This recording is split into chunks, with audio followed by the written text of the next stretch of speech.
Myanmar government. The second question, why Bangladesh don't make it easy for Rohingya and the refugee camp? Yes, yes. It's a very good question, and everywhere I go I get this question. Actually, this is China has a lot of economic interest in Myanmar. China has billion-dollar projects inside Arakan, inside the Muslim neighborhood, where in Chokpyu was completely in one Muslim neighborhood, Chokpyu, they burned this neighborhood in 2012. In this neighborhood, there was the gas and walls inside the sea, near the sea. So the China want this gas and wall to take to Myanmar, so to China, and therefore they in 2012 they burned this Muslim neighborhood and pushed them in internally displaced camps. And the economic interest of China has long history of human rights violations. It is there already. Even they are persecuting their own people.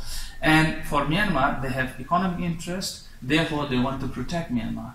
And India also same. India and China, they are competing for the resource there. So India want also the project. India is building deep sea port in Arakan, spending I think $5 to $6 billion.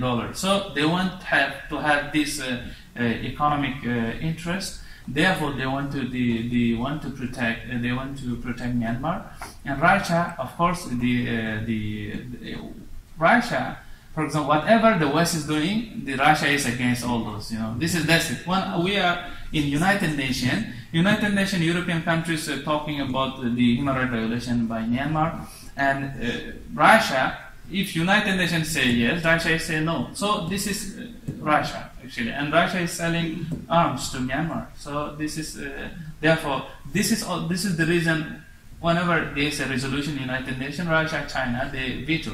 So the Myanmar government is encouraged to do more crimes against Rohingya people. Bangladesh, I would like to thank Bangladesh actually for the allowing all of this 1 million, more than 1 million people in, and there are more than even before this refugee crisis, there has been the hundreds of thousands of Rohingya living inside the community in Bangladesh, also in the camps. So Bangladesh people from Bangladesh, and as well as of the government, but they have some difficulties.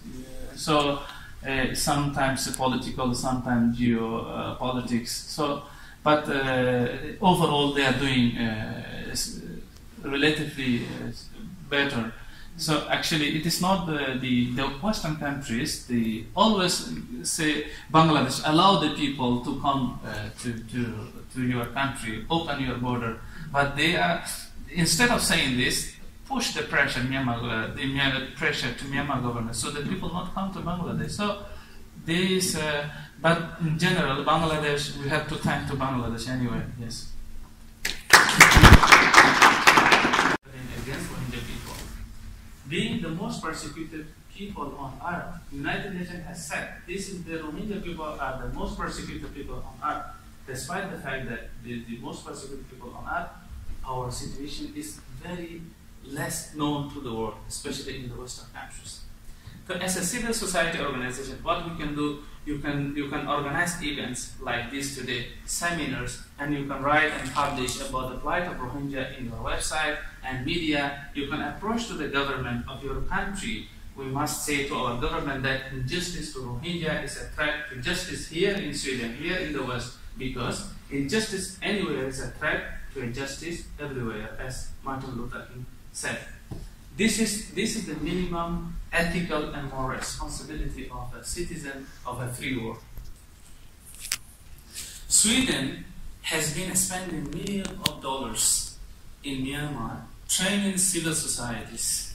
A great majority of this civil society who is getting all the money, your tax money, and getting all the money are very hostile and racist towards the Rohingya and the Rohingya people. In one occasion, In one occasion, it's the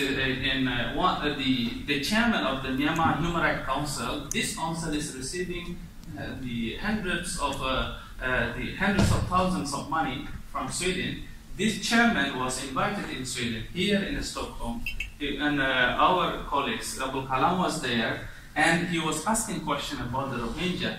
This man taking money, of tax money, your money, and saying that, don't stop saying Rohingya, we don't have Rohingya in our country. So, and then he left out of the room. So Sweden has been spending millions of dollars in Myanmar, in the name of training civil society. Common folks too. I wonder why ordinary people also do it. Did you hear now? This way. You said that the military contributes to the persecution, they are the ones doing it. You also said the common folks do it too. I was wondering why ordinary people help hurt others.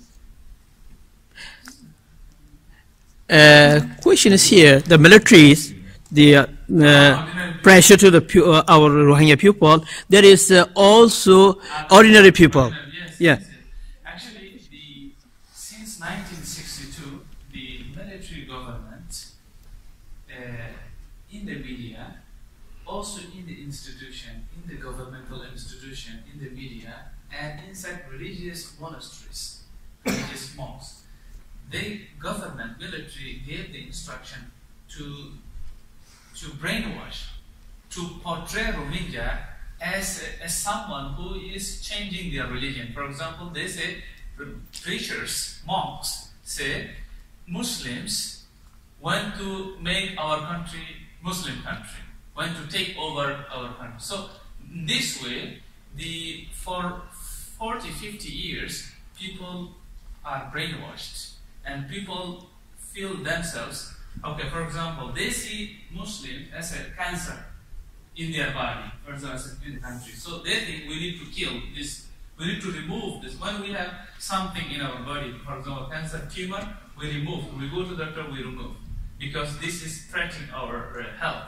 So this is the way how they think. The Burmese society, almost everyone, is thinking that the Rohingya are taking over our country and converting us to Muslim, trying to take over the country. And so people think, people want to kill, if one Buddhist Burmese or Arakan can kill Rohingya, they feel they are safe. This is how the Burmese military has been doing since 1962. So this is why the general populations are motivated to kill the Rohingya people. There are, of course, very few people, very few in numbers, who think killing Rohingya or driving them out of their country, burning their houses is not good. It is not related to Buddhist faith. And there are some, but they are very tiny minority, and they cannot speak out. If they speak out, they are ashamed in front of society. Like in the Nazi Germany, in the times of Nazi Germany, if one German wanted to help one Jewish people, and this German was brought to and then ashamed in front of. So this is how this is happening there in Myanmar. Thank you.